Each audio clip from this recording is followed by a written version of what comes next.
अस्सलामु अलैकुम रहमतुल्लाहि वबरकातुहू। सोशियोलॉजी के इस सेशन में आप सभी अज़ीज़ तुलबा का इस्तकबाल है।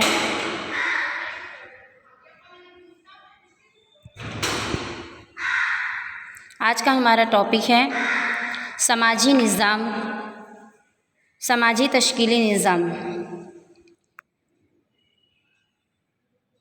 चैप्टर नंबर 3 था हमारा समाजी निज़ाम और समाजी तश्कीली निज़ाम, जिसमें हमने समाजी निज़ाम की खुसूसियत, समाजी निज़ाम के पहलू के मुतालिक फहमाइश हासिल की थी। आज का हमारा टॉपिक है समाजी तश्कीली निज़ाम। सबसे पहले हम देखते हैं तश्कील यानी एक दूसरे से जुड़े हुए हिस्सों की मुनज़्ज़म तरतीब, जिससे पूरा ढांचा तैयार होता है। समाजी तश्कील निज़ाम जानने से पहले तश्कील यानी क्या देखते हैं हम कि एक दूसरे से जुड़े हुए हिस्सों की मुनज़्ज़म तरतीब, जिससे पूरा ढांचा तैयार होता है। मसलन एक घर एक मादी तश्कील है, क्योंकि वो ईंट, रेत, कंकर, सीमेंट, खिड़की, दरवाजे, दीवार वगैरह की मुनज़्ज़म तरतीब से बना हुआ ढांचा है। उसके बाद इसी तरह हम देखते हैं स्कूल या फिर हॉस्पिटल। तो hospital room, staff room, operation theatre, और फिर मरीज़ को जहाँ रखा रहता है काउंटर, फीस जहाँ पर जमा की जाती है, जहाँ पर दवाई मिलती है, तमाम चीज़ें की एक वगैरह की तरतीब से हॉस्पिटल की तश्कील होती है। इसी तरह स्कूल भी अगर हम देखा जाए तो स्टाफ रूम, क्लास रूम, तजुर्बागाह, स्मार्ट क्लास, लाइब्रेरी, जितनी भी चीज़ें होती हैं तो वगैरह की तरतीब से स्कूल की तश्कील होती है। अब हम देखते हैं समाजी तश्कीली निज़ाम की तारीफ़। समाजी तश्कीली निज़ाम यानी दर्जा, किरदार और मेयार का इज्तिमा। बहुत छोटी सी तारीफ़ बयान के रॉबर्ट मर्टन ने कि समाजी तश्कील निज़ाम यानी दर्जा, किरदार और मेयार का इज्तिमा।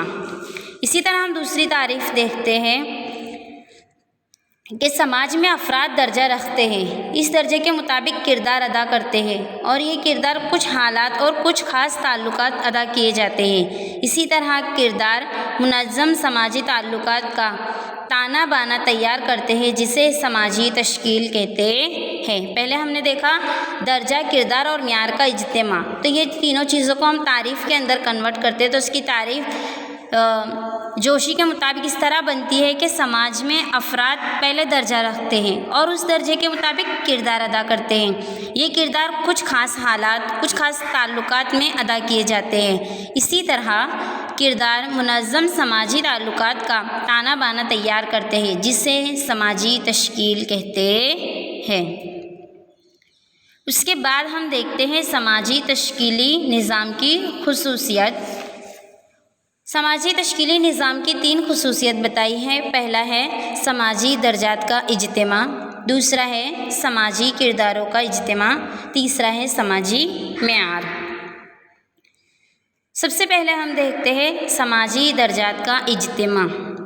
समाजी दर्जात का इज्तिमा समाजी तश्कीली निज़ाम की पहली और ज़रूरी खुसूसियात हैं। अगर हमें समाजी तश्कीली निज़ाम बनाना है तो सबसे पहले हमें समाज में जो दर्जात होते हैं उस निज़ाम को, उसका इज्तिमा हमारे लिए बहुत ज़रूरी है। कोई भी तश्कीली निज़ाम मुख्तलिफ़ दर्जात से वजूद में आती है। ग्रोह या इदारे की ज़रूरत पूरी करनी हो या पूरा करने के लिए ऐसे मुख्तलिफ़ दर्जात का होना बहुत ज़रूरी है। मुख्तलिफ़ दर्जात की तकसीम कार के ज़रिए ही ग्रोह के इदारे के मकसद को पूरा किया जा सकता है। यानी कोई भी अगर समाजी तश्कीली निज़ाम है तो उसमें समाजी दर्जात का होना बहुत ज़रूरी है। समाजी दर्जा होगा तो किरदार अदा कर सकते हैं, किरदार होगा तो ताल्लुकात बढ़ा सकते हैं, ताल्लुकात मानने वाले होंगे तो हम निज़ाम को तैयार कर सकते हैं। मसलन स्कूल में सदर, मुदर्रिस, तालिब इल्म, चपरासी वगैरह के दर्जात की वजह से स्कूल का निज़ाम बरकरार है। स्कूल में जितने भी लोग हैं सबके अलग अलग दर्जे हैं। प्रिंसिपल का अलग दर्जा है, टीचर्स का अलग दर्जा है, طالب علم کا الگ درجہ ہے اور کام کرتے ہیں پیون وغیرہ کا الگ درجہ ہے، سب اپنے اپنے درجے کے مطابق کردار ادا کرتے ہیں، اسی لیے تو اسکول کا نظام برقرار رہتا ہے۔ سیکنڈ ہم دیکھتے ہیں سماجی کرداروں کا اجتماع۔ سماجی کردار اور سماجی درجہ کا برتاوی پہلو ہے۔ درجہ اور کردار یہ ایک سکے کے دو پہلو ہیں، کیونکہ سماجی درجہ ہوگا تو درجے کے مطابق ہم کردار ادا کرتے ہیں۔ وہ کردار ہم کیوں ادا کرتے ہیں؟ کیونکہ وہ ہمیں درجہ دیا گیا ہے۔ اسی لیے عمرانیت داں کہتے ہیں کہ سماجی تشکیلی نظام میں سماجی درجہ اور سماجی کردار یہ ایک سکے کے دو پہلو ہیں۔ کسی بھی نظام کی ضرورت کو پورا کرنے کے لیے یا مقصد کو حاصل کرنے کے لیے درجے کے مطابق کردار ادا کرنا پڑتا ہی ہے۔ مثال کے طور پر صدر مدرس ہے اسکول کے پرنسپل کا، وہ انتظام کرتے ہیں۔ مدرسین تعلیم کا ہم نے دیکھا کہ ٹیچرز پڑھاتے ہیں، بچے پڑھتے ہیں، تو جیسے جیسے ان کا کردار درجہ ہے تو درجے کے مطابق ان کو کردار ادا کرنا پڑتا ہی ہے، تبھی تو سماج کے نظام کو ہم برقرار رکھ سکتے ہیں۔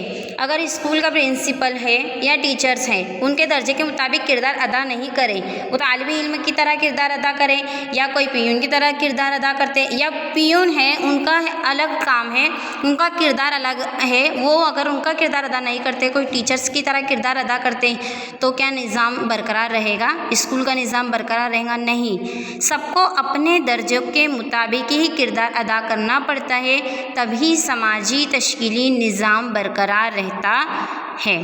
جس طرح ہمارے گھر میں بھی اگر ہم نظام ہے تو ہمارے گھر میں جو دادا ہوتے ہیں، بڑے پاپا ہوتے ہیں، تو اپنے اپنے درجے کے مطابق کردار ادا کرتے ہیں، بچے اپنے اپنے درجے کے مطابق کردار ادا کرتے ہیں۔ یہی اگر درجے کے مطابق کردار ہو تو ہمارا گھر کا نظام بھی برقرار رہتا ہے۔ اسی طرح تمام جتنے بھی انتظام کرنے والی سنستھا ادارے ہوتے ہیں جہاں پر سماجی نظام چلتے ہیں، ہر جگہ نظام کو برقرار رکھنے کے لیے سماجی کردار اور سماجی درجہ برقرار رکھنا پڑتا ہے۔ ہمارا لاسٹ پوائنٹ ہے یہ سماجی معیار۔ سماجی تشکیلی نظام کو متحرک رکھنے کے لیے سماجی معیار کا ہونا بہت ضروری ہے۔ اگر ہمیں نظام کو برقرار رکھنا ہے، اس کو اچھے سے نظام کو چلانا ہے تو ہمیں سماجی معیار کا ہونا بہت ضروری ہے۔ فرد اور گروہ کے درجے کے مطابق کس طرح کردار ادا کرنا، اس کی رہنمائی سماجی معیار کرتے ہیں۔ سماجی معیار کی غیر موجودگی میں سماجی تشکیلی نظام کی بدنظمی پھیلتی ہے، پورا نظام بکھر جاتا ہے۔ جیسے کہ اسکول میں مدرسی کے لیے طے شدہ وقت ہونا بہت ضروری ہے، اسی طرح اسکول میں داخلے، امتحانات، نصاب متعلق معیار نہ ہو تو تعلیم کا مقصد کو پورا کرنے میں رکاوٹیں پیدا ہوتی ہیں۔ یعنی نظام کو برقرار رکھنے کے لیے ہمیں جو اس کے قاعدے قانون بنائے جاتے، اصول بنائے جاتے ہیں، سماجی معیار بنائے جاتے ہیں، اس کو فالو کرنا، اس کو رکھنا بہت ضروری ہوتا ہے۔